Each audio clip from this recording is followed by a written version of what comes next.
Welcome back, everybody, to On the Money Football, where we discuss everything football.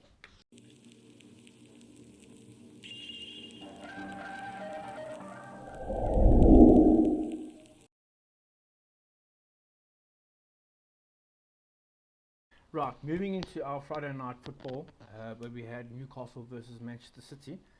Very entertaining game, 7 goals in total being scored in that game.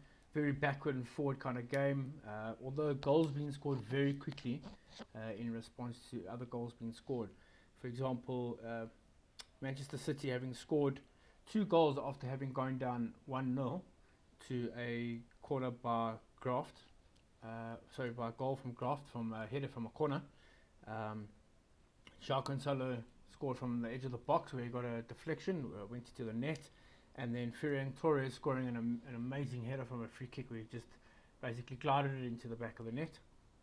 And then Joe Linton scoring from the penalty spot to round off the first half 2-2. Then Newcastle managed to get themselves a penalty in the 62nd minute, with Joe Willock actually missing the first bit of the penalty and then scoring it, so getting the score to 3-2 Newcastle. And not long, literally 2 minutes after that, Ferran Torres scoring with a genuine striker's goal, getting in the box, waiting for the pullback and just putting it into the back of the net. And then a further 2 minutes later, where he confirmed his hat-trick for the night. He was just in the right place at the right time with a deflection off the post. He was right there on hand to put the ball in the back of the net. So a very interesting game there last night. As I said, one to stay away from. You could never have predicted a result like this. I did say I think that both teams might score on the day. Newcastle trying to end up higher in the league. They're a very fearless squad, as you can see. They're playing against the champions and managing to score 3 goals. Even though 2 of them were penalties, they were rightly deserved and rewarded. But other than that, Manchester City showing their dominance as usual, managing to come back twice in the game. First from 1-0 down, and then from 3-2 down to win 4-3 at the end of the night.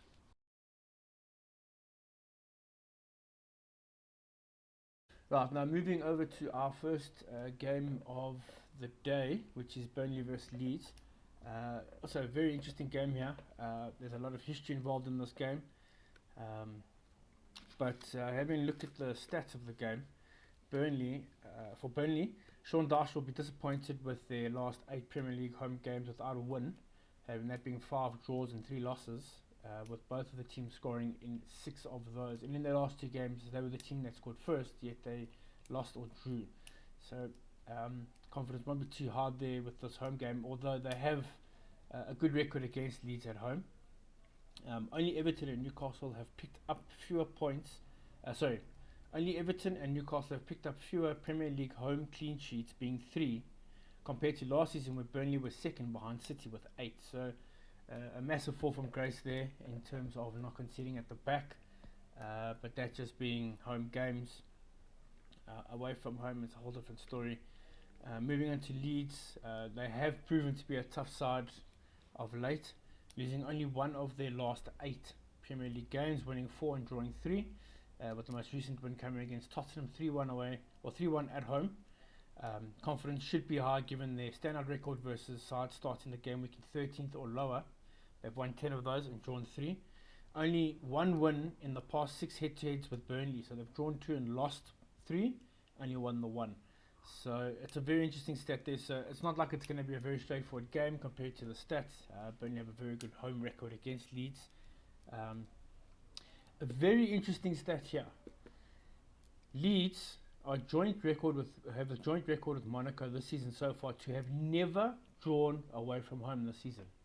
That is amazing. And if you account the championship last season with away games, they're on a record 23 games away from home without a draw, which is a club record, or it's tied with a club record dating back to 1927. So that's a very interesting stat there, that they have not drawn, they've either won or lost.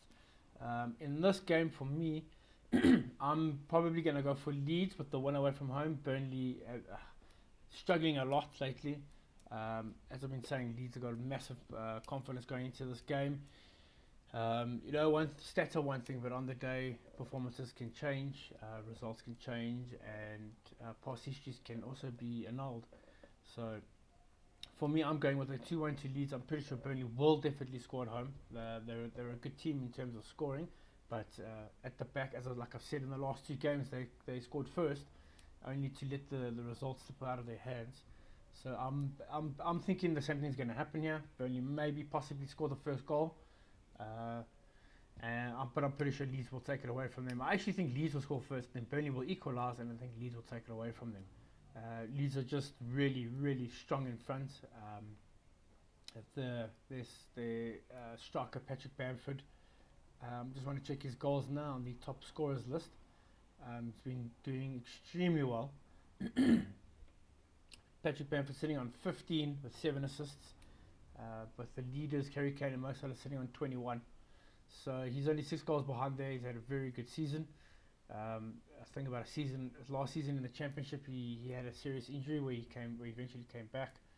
But he's since then just been scoring goals left, right, and centre. And I think he will definitely get a goal today. But like I said, 2-1 to Leeds away from home. I think that they will break that record of only the 1 win against Burnley, and actually no wins away from home against Burnley in the last six head-to-heads. So in this game, I'm going Leeds 2-1 against Burnley.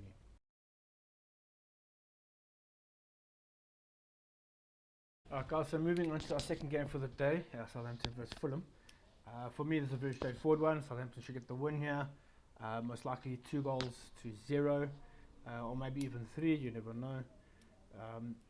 I think Southampton have been boosted by the return of Danny Ings, who scored a brace the other day. Him being back in the squad, I think it's lifted hopes. And they recorded their 4th Premier League win of the season. In 2021 on Tuesday was Crystal Palace. The Saints have picked up the fewest points this calendar year, being 14, and conceded the most goals, 43. So it's still a bad stat, but they are playing third from the bottom. Fulham, second from the bottom, I'm not too sure, but they are already relegated. They're unbeaten. Southampton are unbeaten in 3 at home, having fared well against teams in the bottom 8. So I think it's also a very straightforward one. Southampton have won 3 of their last 5 encounters with with Fulham in all competitions, that being also including 1 draw and 1 loss.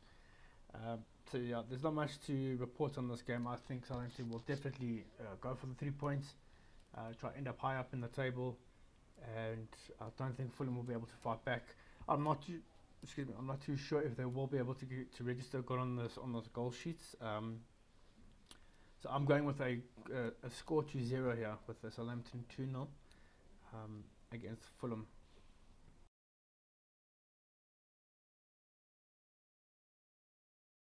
Alright, so moving on to our last game of the day, we have Brighton versus West Ham. So there's a lot of stats here to read out. Brighton, having secured their 5th Premier League season, they will be positive despite only winning 1 of their last 6 games, having drawn 2 and lost 3. Their last game where they lost to Wolves, they were leading, but then they got a red card, and Wolves came to win that game 2-1.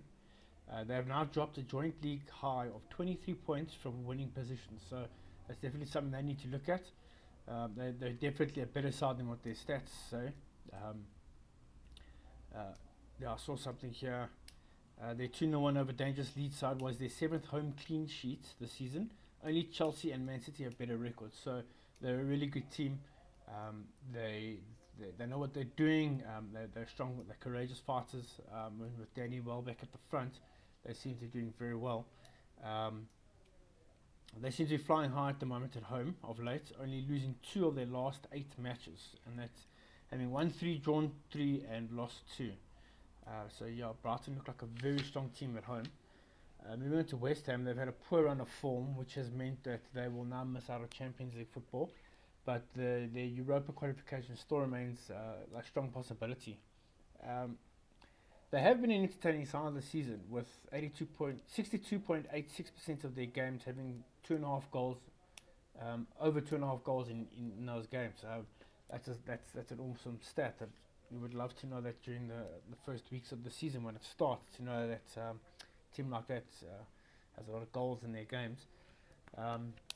And another one here is last of their 4 head-to-heads have ended in draws with Brighton.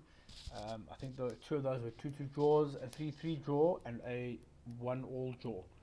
So it's been very interesting there. The Hammers have they've never beaten Brighton in 7 Premier League attempts. So that's very interesting for me. So in this game, I think West Ham have been scoring. They've been scoring goals. I was just seeing here now. Brighton have won most. Sorry, no. West Ham, who have never lost the season when Jesse Lingard scores their first goal. So 2 Old Man United foes against one another there. I think this is going to be a very high-scoring game, as stats points out. There are honestly going to think over 2.5 here will definitely be a very, very much value bet in this game.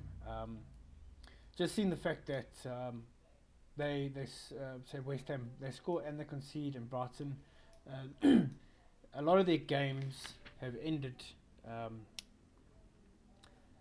A lot of the games remain close. It's only 3 of 34 games being ended with a winning margin of more than 1 goal. So games are always tight within there.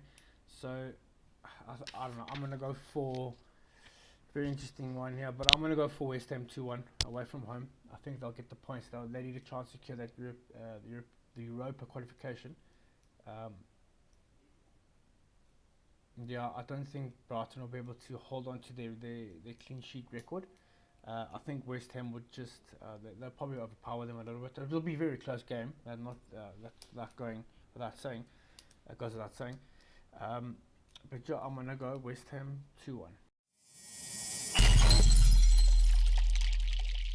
Right, guys, we're now into the bonus tip section where we give you guys value tips based on the information that we have been through and all the stats and everything. So I'm going to include these 3 predictions I've made today, both Burnley and Leeds for both teams to score, Southampton with the home one, Brighton versus West Ham over 2.5. Then moving over to the Italian Serie A, we've got Juventus versus Inter tonight. I think that's going to be a very entertaining game there. Inter have really won the Serie A, but Juventus are still fighting for Champions League spots, so I think they will definitely push forward to try and get goals, try and win the game, and I think that'll open up spaces at the back for the Inter strikers to push through and to score. So for me, I'm going for both teams to score in that game. I think that's a very, very, very good value bet there.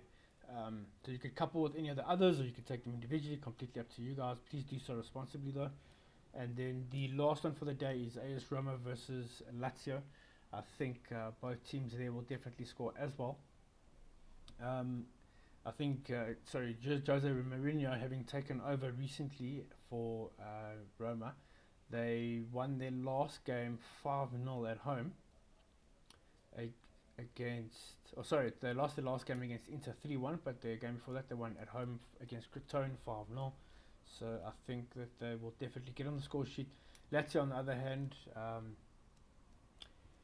they haven't had the best away record so far, but they, in all the past games that they've played, every time they've played at AS Roma, they've managed to get on the score sheet.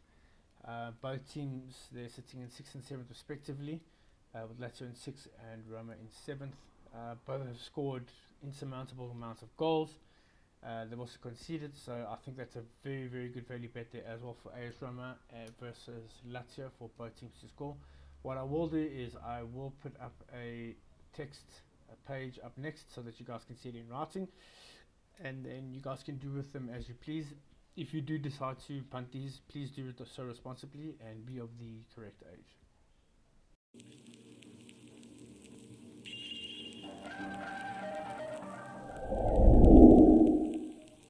Alright guys, thank you very much for watching. Don't forget to hit the like button and subscribe with the bell for more notifications for when we post our videos and when we may do a live stream sometime soon. Good luck, and I'll see you tomorrow.